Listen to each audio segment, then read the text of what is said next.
تفتكروا هتحسوا بايه لو عرفتوا ان السيناريو اللي كلنا عايشينه النهارده اتقال بالحرف من مئات السنين؟ خريطة العالم اللي بتتمسح وبتترسم من جديد، والعالم الاسلامي اللي بقى في حالة اضطراب، والنهر اللي بينشف، والدول اللي بتقع، والامراء اللي هيبقوا مقطعين بعض على السلطة او كنز الكعبة، والرايات السود اللي فجأة هتظهر من قلب الشرق. النهارده هنمشي مع الاحاديث والنبوءات خطوة بخطوة، وهنحاول نفهم هل احنا بنشوف الفصل الاخير من الرواية؟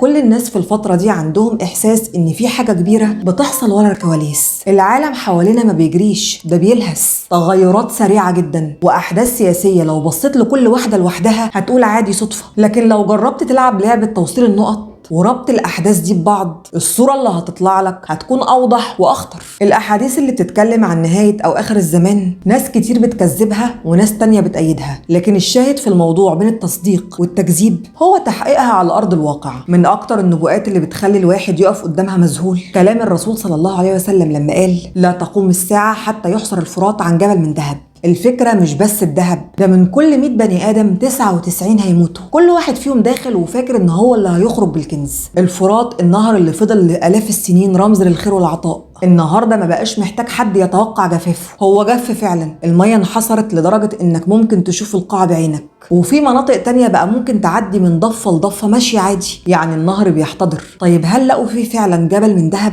الحقيقة انهم ما لقوش جبل من ذهب بالمعنى الحرفي اللي في خيالنا. بعض المفكرين قالوا ان المقصود بجبل الذهب هو البترول، بس المفسرين والعلماء كان ليهم رأي تاني، وهو ان المقصود ذهب حقيقي، معدن اصفر صريح. لكن بعيد عن التوقعات، خلونا نشوف المية سابت ايه وراها وهي بتمشي. من سنة 2000 لحد النهاردة الفرات بيسلم الارض عهدة غريبة جدا. في سنة 2009 لما الجفاف زاد بدأت تظهر معالم مدينة كاملة في قاع النهر في محافظة الأنبار بالعراق، ومش بس مباني، دي سجون ومنشآت ومقابر كانت مدفونة تحت ملايين الأمتار المكعبة من المية. وفي سنة 2022 في ريف الرقة في سوريا كشفوا عن مقابر بيزنطية كاملة كانت مخفية. استنوا وشوفوا اللي جاي. في العراق المية انحصرت وكشفت عن مملكة قديمة جدا اسمها مملكة تلبس، مملكة من القرن الثامن قبل الميلاد. والغريب ان سكان المنطقة أكدوا انهم لقوا غرف كنوز جوه المدينة الأثرية. يا ترى الغرف دي هي بداية جبل الذهب اللي اتكلم عنه الرسول صلى الله عليه وسلم؟ وبعد اكتشاف مدينة تلبس بشوية الدنيا اتقلبت لما لقوا أكتر من 80 موقع أثري مرة واحدة، وكلهم من قبل الميلاد. تخيلوا كده حجرات كاملة لدفن الجنود الأشوريين اللي كانوا أصحاب مناصب تقيلة في جيش الإمبراطورية. لكن القنبلة الحقيقية كانت في اكتشاف ظهر سنة 2003، حاجة كده خلت علماء العالم كله مش مصدقين اللي عينيهم شايفاه. العلماء أكدوا إنهم لقوا قبر الملك جلجامش شخصيا، صاحب ملحمة جلجامش وأشهر ملك في تاريخ بلاد الرافدين. الاكتشاف ده كان في مجرى قديم لنهر الفرات، والعلماء استخدموا تقنيات المسح المغناطيسي المتطورة علشان يحددوا مكانه بدقة. هم صحيح لسه ما وصلوش للقبر بشكل فعلي، لكن قدروا يحددوا مكانه تحت الأرض.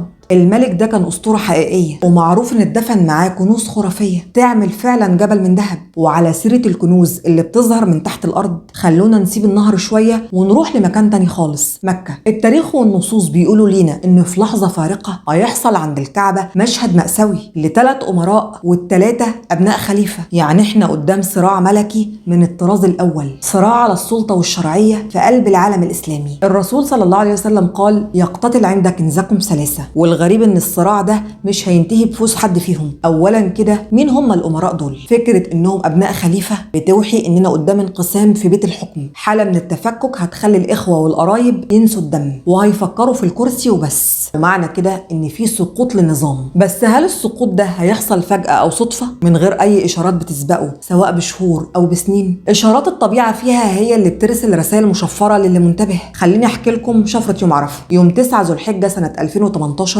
يعني في عز فترة حكم الملك سلمان، حصلت حاجة غريبة جدا في مكة. عاصفة قوية بشكل مرعب هبت فجأة لدرجة ان الرياح رفعت ستار الكعبة المشرفة وكشفت اجزاء من جدرانها وبابها القديم. مشهد مهيب بس وراه تاريخ. ليه بقى؟ لان السيناريو ده نسخة مكررة طبق الاصل. تعالوا نرجع بالزمن لسنة 644 هجري، زمن الدولة العباسية، وبرضه في يوم عرفة هبت رياح قوية في قلب مكة، رفعت ستار الكعبة وكشفت جدرانها بنفس الطريقة، والناس وقتها قلبها قلبهم وقع في رجليهم واعتبروها إشارة شؤم. وفعلا مفيش كام سنة وجت جيوش التتار مسحت الدولة العباسية من على الخريطة. وفي سنة 64 هجري وقت ولاية يزيد بن معاوية حصل حريق في كسوة الكعبة، وبمجرد ما النار لمست الستارة التاريخ اتغير، ويزيد مات بعدها بفترة قصيرة وانتهى حكم فرع كامل، وانتقلت السلطة للفرع المرواني. ويرجع السيناريو ويتكرر تاني بالحرف سنة 357 هجري قبل سقوط الدولة الإخشيدية في مصر وضياع سيطرتها على الحجاز. هبت ريح قوية جدا يوم عرفة والناس شافت جدران الكعبة بتتكشف. مفيش شهور ودخل الفاطميين مصر واتسحبت السلطة من الإخشيديين للأبد. والأغرب إن نفس المشهد اتكرر قبل سقوط المماليك ودخول العثمانيين الحجاز والشام، كأنه قانون بيقول إن لما الكعبة بتكشف جدرانها للريح في عروش بتتهز ودول بتستعد للرحيل. تفتكروا كل التكرار ده صدفة؟ وإن الريح تختار يوم عرفة بالذات وتكشف نفس الجدران في لحظات التحول الكبيرة في تاريخ الأمة؟ نرجع تاني لحديث الثلاث أمراء. رغم إننا ما نقدرش نحط إيدينا على أسماء بعينها، بس برضه ما نقدرش نغفل عن شخصية زي محمد بن سلمان إنه ممكن يكون هو من ضمن الثلاثة. ليه بقى؟ السبب الأول هو قواعد اللعبة اللي اتغيرت. نظام الحكم في المملكة كان ماشي لسنين طويلة بترتيب محدد، لكن فجأة المشهد اتغير وبقى فيه تجاوز لأسماء كان مفروض هي اللي عليها الدور. الكل كان مستني الأمير أحمد بن عبد العزيز عم الأمير محمد بن سلمان على حسب العرف القديم، وتجاوز أسماء بالتقل ده يفسر ليه الحديث اتكلم عن اقتتال، لأن كراسي الحكم لما بتخرج عن مسارها المعتاد النفوس تلقائي بتضيق. ده غير ان في حديث عن ابن عباس بيقول فيه ان النبي صلى الله عليه وسلم قال: اذا مات الخامس من اهل بيت فالهرج الهرج، يموت السابع ثم كذلك حتى يقوم المهدي. تعالوا نحسبها بالورقه والقلم. في تاريخ ملوك السعوديه الملك عبد العزيز هو المؤسس، بعده الملك سعود والملك فيصل والملك خالد، ويجي الملك فهد هو الخامس. بصوا بقى على اللي حصل في عهد الملك فهد قبل وفاته بسنتين. الهرج اللي الحديث اتكلم عنه بدأ فعلا بمواجهات أمنية كانت قوية وعنيفة جدا مع تنظيم القاعدة في المملكة. الأوضاع كانت صعبة ووقع العشرات من الأمن والمواطنين في اشتباكات كانت بتهز استقرار المنطقة، والموضوع وصل وقتها لمراحل خطيرة لدرجة إن كان في محاولة لاغتيال الأمير محمد بن نايف في قلب مكتبه. والأوضاع دي استمرت لبعد وفاة الملك فهد بكذا سنة. ولو مشينا على العد التنازلي للحديث فالسابع هو الملك سلمان. احنا هنا قدام ترتيب رقمي غريب. الخامس شاف بداية الهرج والدم، والسابع هو اللي العالم كله دلوقتي مستني يشوف ايه اللي هيحصل بعده. وخلونا نقف هنا لحظة، لأن في كلام بيتردد في الغرف المغلقة وبين المحللين. لو طلع صح فاحنا كده مش مستنيين الأحداث، احنا فيها فعلا. في تسريبات بتقول إن الملك سلمان اللي هو السابع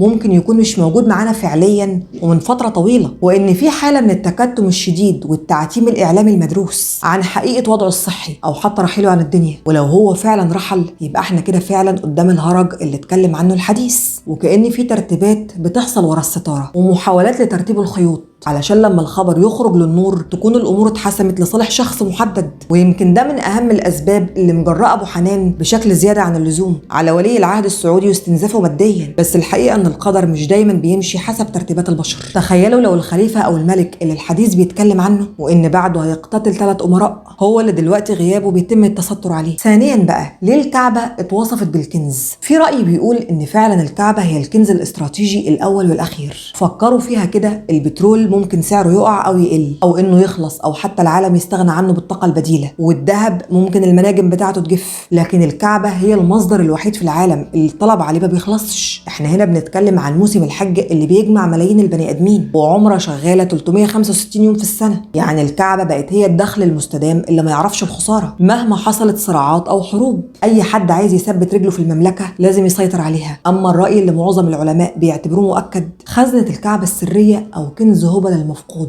الرواية التاريخية بتقول إن الكعبة في وقت قريش وقبلهم ما كانتش مجرد بناء فاضي، دي كانت بتقوم بدور الخزنة الملكية. في الوقت ده العرب والملوك كانوا بيقدموا أغلى ما عندهم تقرب للآلهة. ركزوا بقى معايا في التفاصيل دي. جوه الكعبة القديمة كان في بير مشهور جدا. البير ده ما كانش للمية، ده كان مخصص لجمع الهدايا والقرابين الثمينة، وكان بيترمي فيه سبائك الذهب والفضة والسيوف المرصعة بالجواهر، حتى التماثيل المصنوعة من المعادن الغالية. وأهم كنز اتذكر في السجلات دي كان مرتبط بالصلاة صنم هبل. الروايات بتقول ان هبل ما كانش مجرد صنم عادي، ده كان بيتحط قدامه كنوز خرافيه، ده غير غزلتين الكعبه المشهورين، ودول كانوا غزلتين مصنوعين من الذهب الخالص ومطعمين بالجواهر. قريش كانت فخوره جدا بيهم ودفنتهم في مكان جوه الكعبه او تحتها، وده الكنز اللي الروايات بتقول انه هيخرج في اخر الزمان، يعني محدش من الامراء دول هيخرجوا. والحديث بيكمل عن الرايات السود، ولكن علشان نكون فاهمين الرايات السود اتذكرت بطريقتين. اتقال في رايات سود مؤمنه وفي رايات سود منافقه. اول مره ظهرت فيها الرايات السود في التاريخ كان في عصر الدوله العباسيه. الثوره اللي قامت على الدوله الامويه من العباسيين كانت رايتهم سودة. اما في عصرنا الحديث ففي منظمه تنظيم القاعده وفي منظمه داعش، الاثنين رايتهم سودة. في اثر منسوب لسيدنا علي بن ابي طالب بيتكلم فيها عن الرايات المنافقه. تعالوا نقارن بين الاثر ده وجماعه داعش بالاخص. بيقول اذا رايتم الرايات السود فالزموا الارض،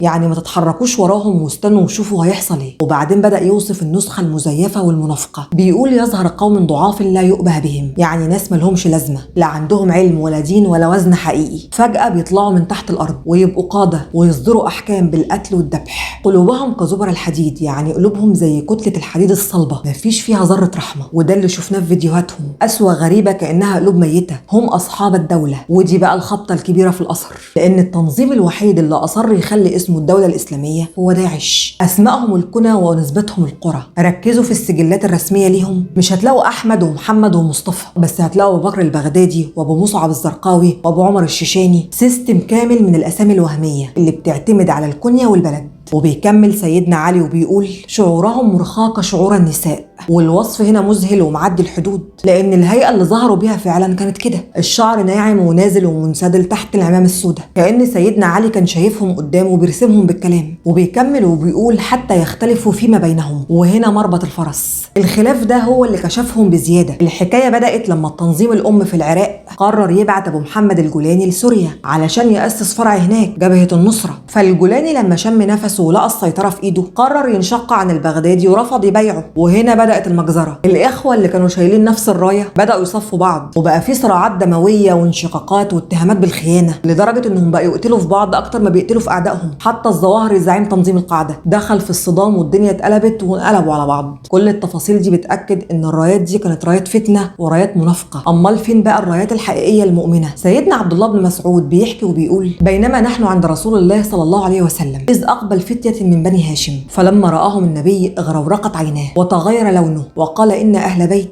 اختار لنا الله الآخرة على الدنيا، وإن أهل بيتي سيلقون بعدي بلاء وتشريدا وتطريدا حتى يأتي قوم من قبل المشرق معهم رايات سود، فيسألون الخير فلا يعطونه، فيقاتلون فينصرون، فيعطون ما سئلوا فلا يقبلونه، حتى يدفعونها إلى رجل من أهل بيتي فيملأها قسطا كما ملأوها جورا. والمقصود به في الحديث المهدي. يسألون الخير فلا يعطونه، يعني الناس دي هيبدأوا بالمطالبة بالحق، هيطلبوا العدل، هيطلبوا العدل والخير للأمة، بس ناس كتير هتقف ضدهم وهيرفضوا يدوهم حقهم، فهيقاتلوا وهينتصروا. يعني لما الأبواب تتقفل في وشهم هيضطروا للمواجهة، ولما ينتصروا ويتقدم ليهم اللي هم طلبوه هيرفضوه لحد ما يدفعوه لواحد من أهل بيت النبي عليه الصلاة والسلام ويسلموه الحكم وزمام الأمور. يعني الرايات دي هدفها إنها تسلم الأمانة للرجل الموعود. وفي الآخر كل العلامات دي بتخلينا نفهم إزاي الناس زمان كانت شايفة المستقبل وبتفسره بطريقتها. ويفضل السؤال، هل دي مجرد أحداث سياسية ولا إحنا فعلا في الفصل الأخير؟ منتظرة تعليقاتكم، وما تنسوش السبسكرايب واللايك.